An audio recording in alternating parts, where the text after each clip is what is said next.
Everyone has that one thing that they're obsessed with. This one thing that they love and love and love, even though it's probably not even as good as they say it is, but you still love it to death anyways.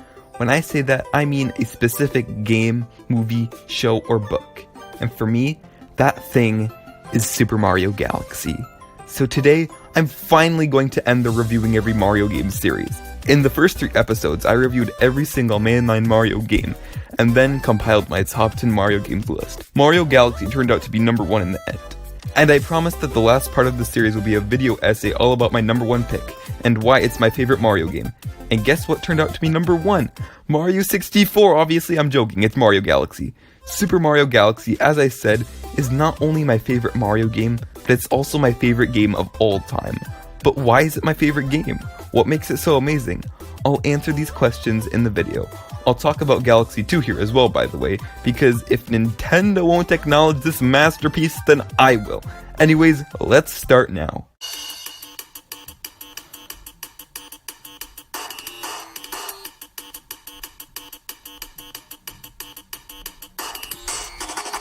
There are a lot of Mario games out there that are similar to Galaxy. They have similar controls, levels, platforming. One could even say that Mario Galaxy is just another generic Mario game.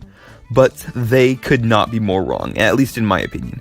Because Super Mario Galaxy is a masterpiece of an experience, and we find the first evidence of this just in the title screen. It shows the title of the game in beautiful font. It's gorgeous. This game has so much creativity coming out of its ears that even the file creation part is genius. Each file is a different planet that shapes like a different Mario character's face. This fits the tone of the game very well. But I hate it because you can't make your planet look like Waluigi. Like, come on Nintendo, how hard could that have been? Anyways, the story is so much better in Galaxy than in normal Mario games. Sure, Peach gets kidnapped, blah blah blah, but in Galaxy, on top of that, Bowser also goes into space and attempts to take over the entire galaxy, and also Mario meets Rosalina and all of the Lumas, who make a deal with him that if he gets all of their Power Stars back, which supply the observatory's power, they will fly Mario to the center of the universe where Mario can get Peach, or as the game calls it, Mario's quote-unquote special one. Galaxy's story is exactly how every Mario story should be. It's deep enough for it to be unique from other Mario games, but at the same time, it's simplistic enough to be easy to follow. Even tiny little 5-year-old Eli could understand this story. That's what makes it so special. In fact, that's what's so special about this game as a whole, not just the story. It screams, this isn't your casual Mario game, bro. We're super epic. But at the same time, casual players can play it, because at the end of the day, this is just a Mario game, and anyone can get behind that. So then, you blast off into the very first level.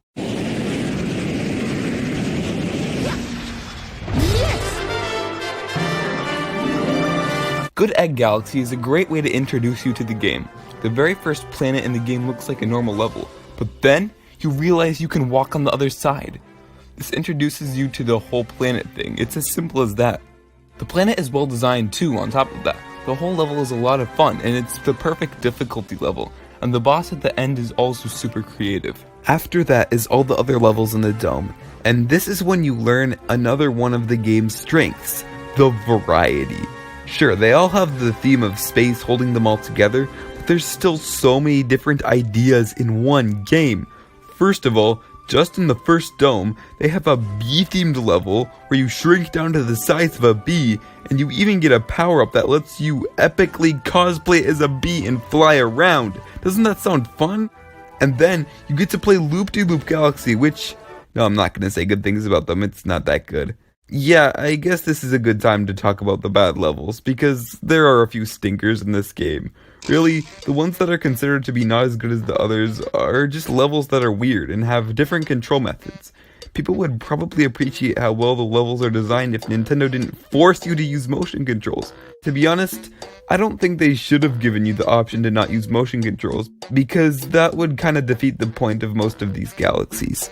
Anyways, a few more galaxies later, you get to the first enemy base. Enemy bases are Galaxy's equivalent of castle levels, and these ones, you go through a short level and then do a boss fight, just like a normal castle level. Galaxy does everything a normal Mario game does, except 3 times more epic. And I don't mean that in the way that most people use it nowadays. I don't mean it like, this is epic. I mean epic. So when you mix a boss fight, which is already something that's super epic, with Super Mario Galaxy, then you know that's a recipe for a really grand, beautiful, and epic fight. Whether you're fighting Bowser Jr. or Bowser himself, every boss fight in this game is amazing, and there's not a Koopaling in sight. And good riddance to them. Now that I've described most of the things I like about Mario Galaxy, let me just give some specific examples of my favorite galaxies in the game and talk about why I love them so much. 3, 2, 1, let's begin. Honey Hive Galaxy. Yeah, I know, I already talked about this one. But how many games let you play as a bee? A literal bee! And yes, being able to fly as a bee is just as fun as it sounds. Also, you can climb on honey. And Queen Bee. No, that's not a joke. You can actually do that. Flip Switch Galaxy. Yeah, Flip Switch Galaxy isn't anything special, but it's pretty satisfying once you get all of the buttons pressed. I want to say I like the original Mario reference in the back, but at this point, Mario games have referenced original Mario so much that it doesn't even feel special anymore when they do it, so... yeah, I don't know, great job Nintendo. Space Junk Galaxy. Space Junk Galaxy has a relaxing atmosphere. This galaxy uses a lot of sling pods, which I find to be a really unique and creative gameplay mechanic. It really takes advantage of the Wii's capabilities, or the Switch's capabilities, I don't know, however you play.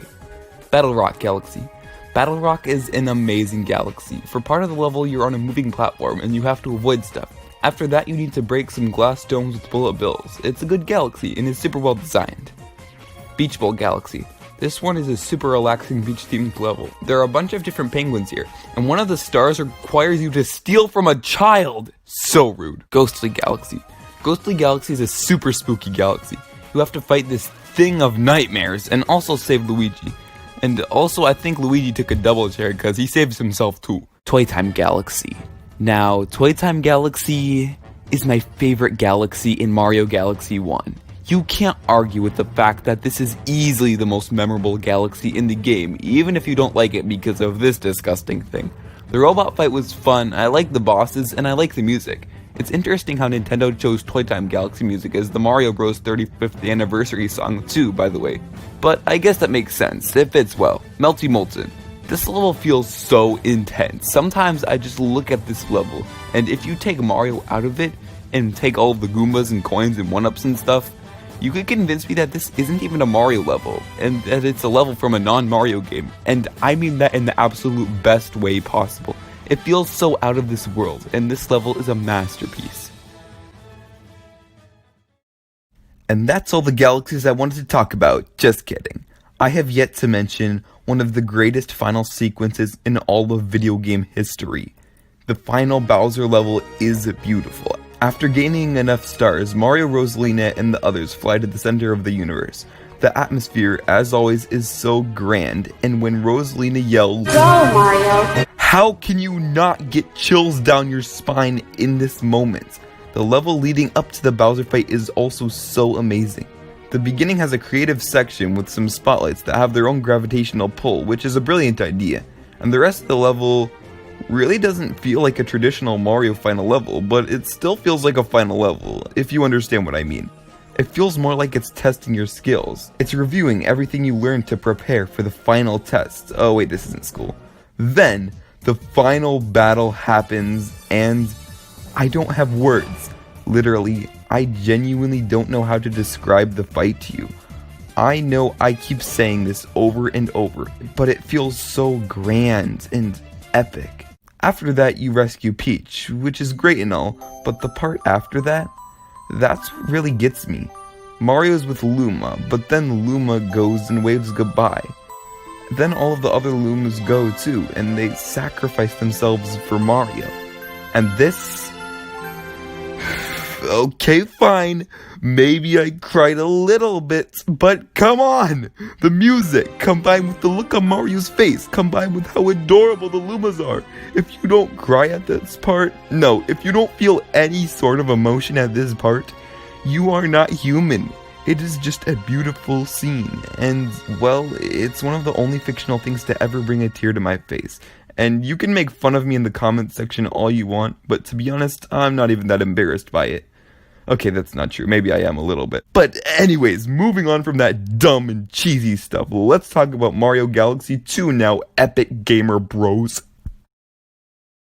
Super Mario Galaxy 2. Sometimes I look at all of the 3D Marios, and then I look at Galaxy 2 and think, are you adopted? And that's not to say it's a bad game at all, of course. Far from it, it's a masterpiece, in fact. But this is the only 3D Mario game that was a sequel this similar to the original, let alone a sequel at all. Oh well, 3D Mario games are never really all that consistent ever, so if you think about it, I guess a Galaxy 2 would kinda make sense. Anyways, moving on to the file select screen, and you still can't make your file look like Waluigi, 0 out of 10, awful game. Nintendo, you should be ashamed of yourself.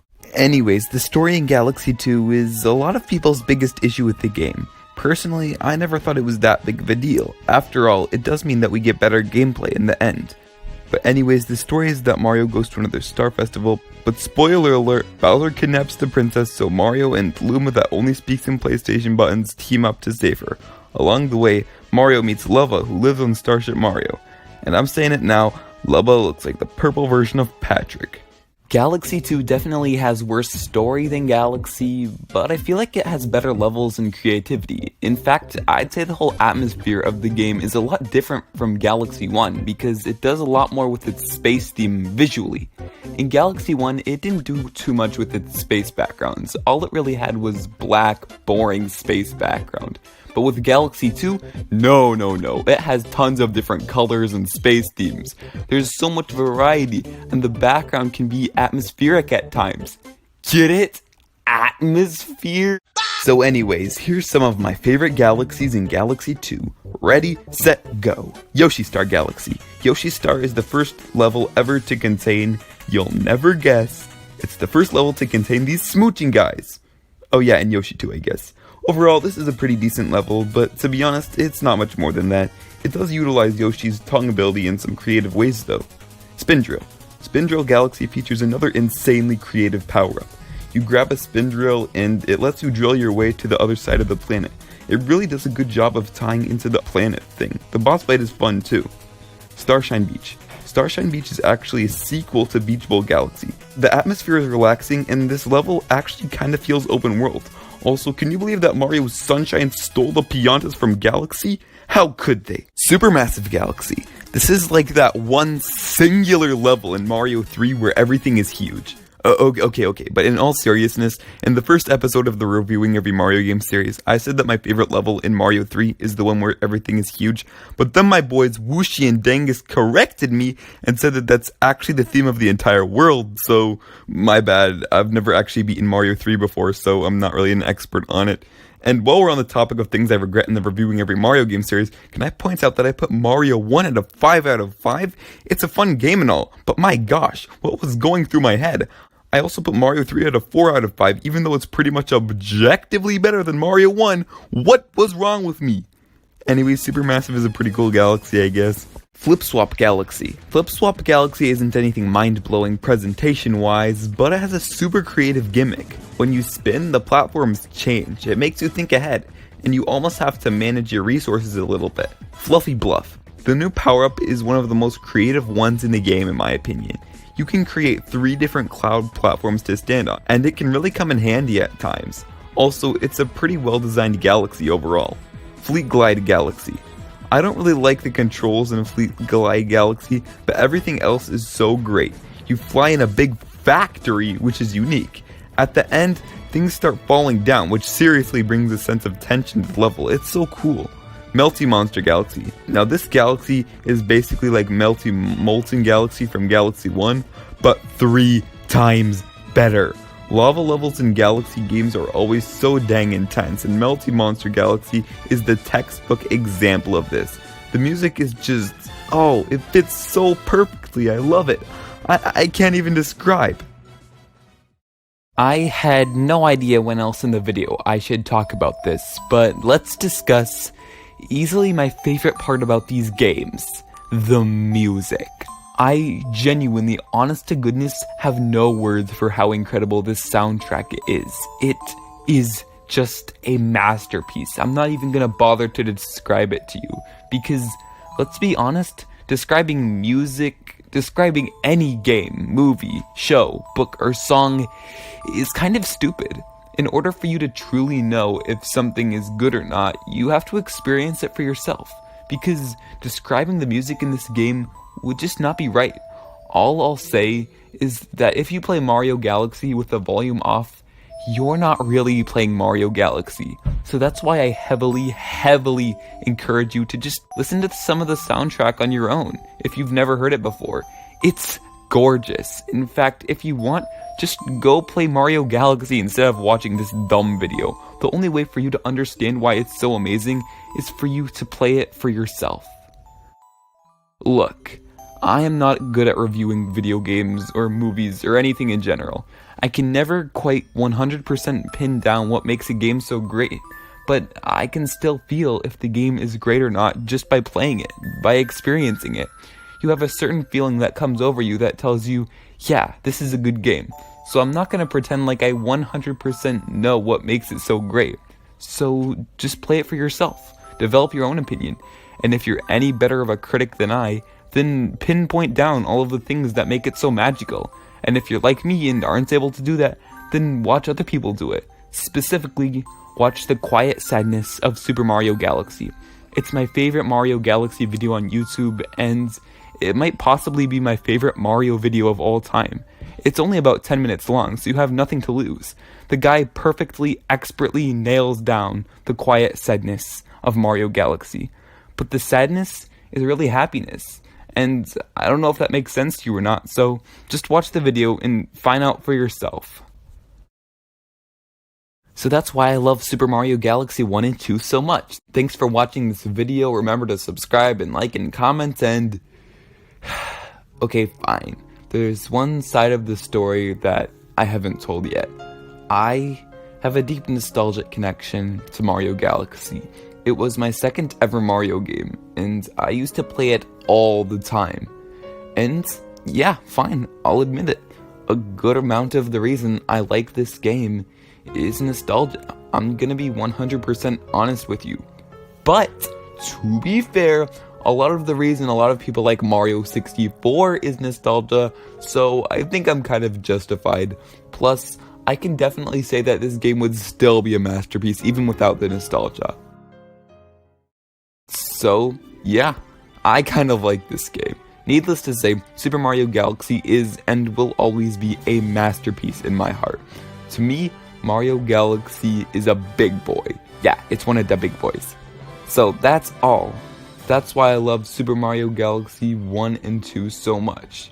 And with that, that's the end of this entire 4-part series. I'm sorry the last part took so long to come out because I lost the entire script for this video and I had 75% of it done, so I had to rewrite the entire thing, so that's fun. Anyways, I was gonna say I want to make other series where I review every game in other Nintendo franchises, but it looks like Gamer27 beat me to it, so that sucks, I guess. Tell me down below what you like more, Galaxy 1 or Galaxy 2. And with that, I'll see you in another galaxy.